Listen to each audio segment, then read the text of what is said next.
Hi, welcome back to my channel. This is Getch. It's been a long time since I've made this kind of video, but today I just want to make a short video about the tips and tricks on how you can enhance your portfolio and also gain a better chance of getting the ASEAN Scholarship. So a little bit of background about myself is that I applied for the scholarship in 2019 and I also got the scholarship in that year, and I spent my last 4 years, from 2020 to 2023, studying in Singapore pre-university schools.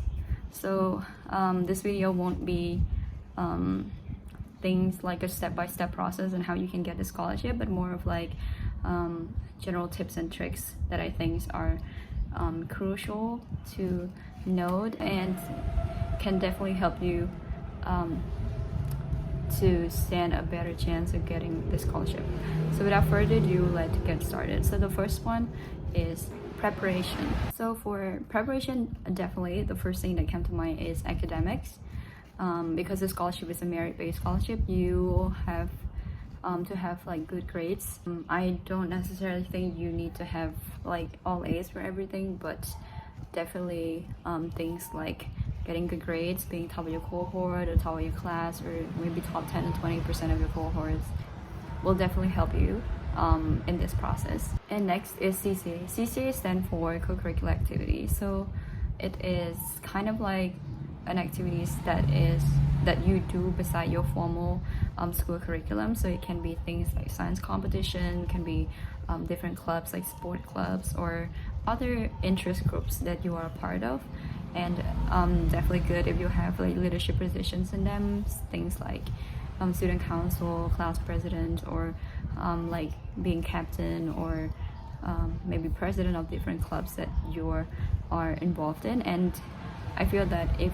your schools, like my school, didn't really have a lot of these, definitely you can create an interest group. I think that your school will definitely be happy if you are taking initiative to do these. And things like volunteering activities are also very crucial as well. And next with the documents is that if your documents like birth certifications, your school records, like your grades and your recommendation letters and everything are not in English, please translate. You can definitely try to translate yourself, but I won't recommend it. I did translate myself when I was applying because I didn't think that I would get in, but I think that if you have the ability, definitely go get like official translation of your documents, like from those translation companies, and it will definitely help you for a long time because like you can actually use it for other purposes later on. And for English proficiency, will definitely be good if you can take some English proficiency tests like IELTS, like TOEFL, but I think you do not really need to.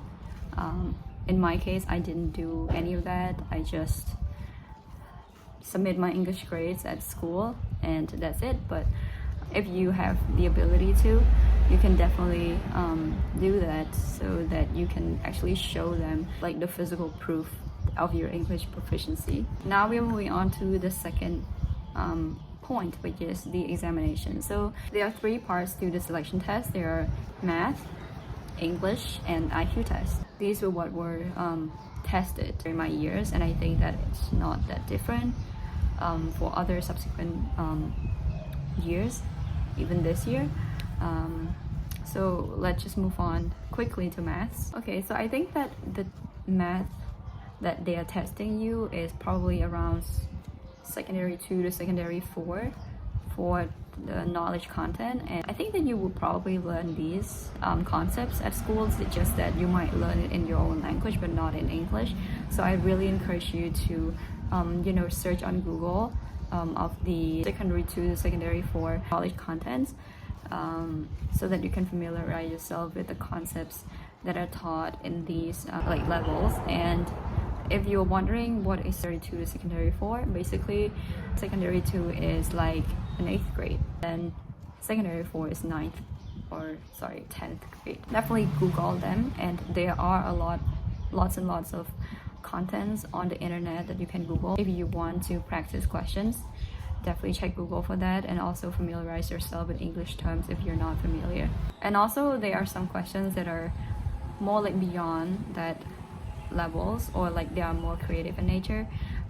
In my year they tested us about sequence, which is not taught in secondary 2 to secondary 4, I think, because when they were studying secondary 3, I didn't really learn sequence until like 1 or 2 years later. Also, when you practice, definitely try to do it manually, or like calculate it with your hands or with your brain.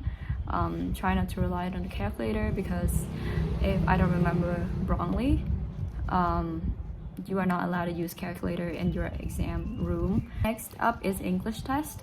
So for English test, there are 2 parts to the test.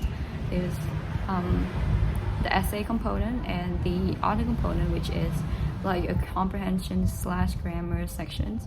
So for the essay, there are different questions for you to try, and you can definitely check out the different like essay prompts on the internet. Just check things like secondary 3 essay prompts. There will be lots of those questions, and I think they tend to ask you either descriptive kind of essays or argumentative kind of essays. So for argumentative kind of essay, you will have to take stance. For me, it was argumentative, or rather discursive kind of essay.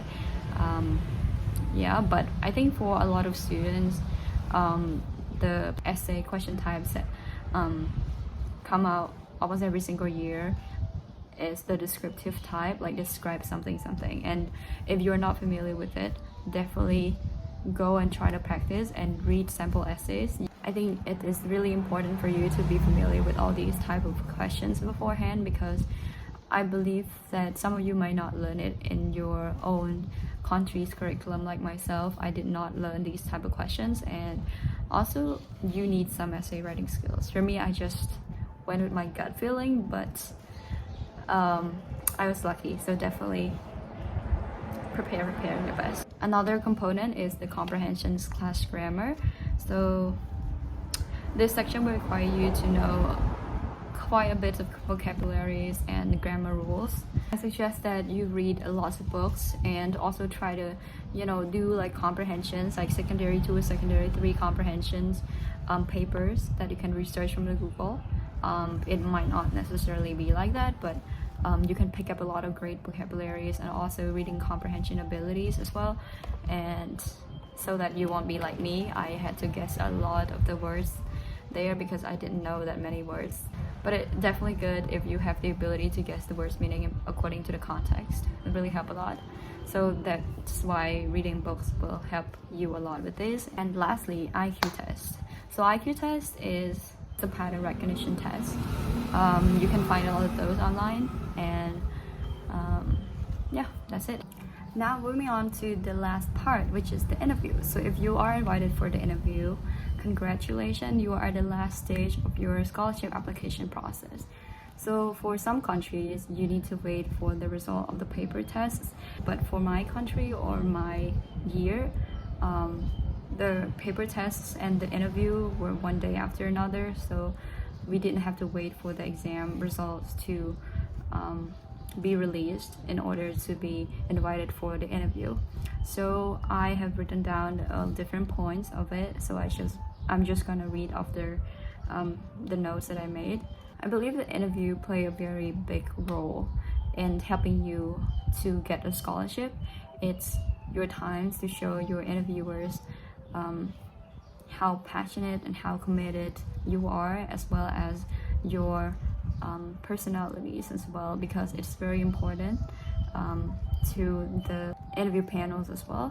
And for me, I think that interview play a very important role in helping me getting selected for the scholarship. Dress appropriately, your school uniform will do if you don't have other type of like appropriate clothes. Prepare basic questions like introduce yourself briefly, things like what do you want to be in the future, why do you want to study in Singapore, why are you a great fit for this scholarship, and why should we give this scholarship to you, and some other questions like situational questions. For my year, they asked conflict management, because you have to live in the hostel with other people when you are arriving in Singapore if you get a scholarship. So definitely prepare for these kind of questions. What you say matter a lot. The interview will be very engaging and last longer if you say interesting stuff that they want to know more about you. For example, for me, I talk a lot about my own experiences. Be authentic. When you answer the questions, don't pretend like someone you're not. Don't over exaggerate yourself.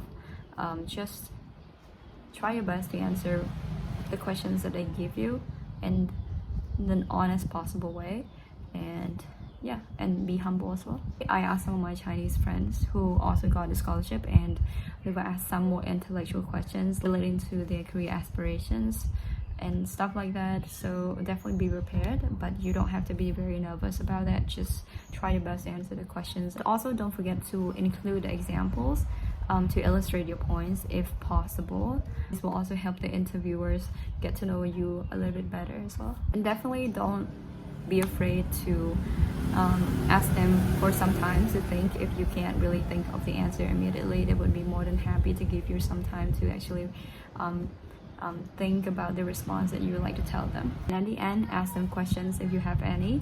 Definitely try to ask them questions because it shows that you are very interested and very curious to know more about the scholarships. Just anything related to scholarships, but not anything that is so obvious that you can just search on the internet. Be polite and be open. And also remember to greet them and thank them for their time. That is all the tips and tricks that I can think of about the ASEAN Scholarship. If you have any questions, you can put down in a comment below so I can answer if I can. But yeah.